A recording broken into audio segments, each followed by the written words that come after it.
ഈ സിവിൽ സർവീസിൽ എന്തുകൊണ്ടാണ് IPS തിരഞ്ഞെടുത്തത്? IFS-ഉം IAS-ഉം എല്ലാം അല്ല, IAS-ഉം ഫസ്റ്റ് ഓപ്ഷൻ ആയിരുന്നു.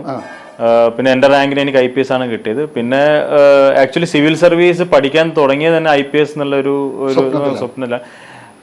അതിനെന്തെങ്കിലും ഒരു റോൾ മോഡൽ ഉണ്ടോ? റോൾ മോഡൽ എന്ന് പറയുന്നത് വെച്ച് കഴിഞ്ഞാൽ അന്ന് നമുക്കിപ്പോൾ മോഡൽ എന്ന് പറയുന്ന സിനിമയൊക്കെ ആണല്ലോ. അപ്പം നമുക്ക് അന്ന് സുരേഷ് ഗോപിയുടെ സിനിമ വളരെ സുരേഷ് ഗോപി നമ്മളൊരു IPS പിന്നെ തമിഴ് സിനിമകളിൽ ഇപ്പം കാക്ക കാക്ക എന്ന് പറഞ്ഞ സൂര്യയുടെ സിനിമ ഉണ്ടായിരുന്നു. വേട്ടയാട് ബലയാട് കമലഹാസന്റെ സിനിമ ഉണ്ടായിരുന്നു. ഏറ്റവും കൂടുതൽ തമിഴ് സിനിമകളാണോ അന്ന് ആ കാലത്ത്? തമിഴ് സിനിമകളായിരുന്നു പ്രധാനം. പിന്നെ പഠിക്കാൻ തുടങ്ങിയ സമയത്ത് പിന്നെ അതിന്റെ ഓരോ പോസിബിലിറ്റീസ് ഒക്കെ കണ്ടിട്ട് IAS കൊടുത്തു. പക്ഷെ റാങ്ക് വന്നപ്പം എനിക്ക് എൻ്റെ റാങ്കും എൻ്റെ ഇതൊക്കെ വെച്ച് എനിക്ക് IPS ആണ് ലഭിച്ചത്.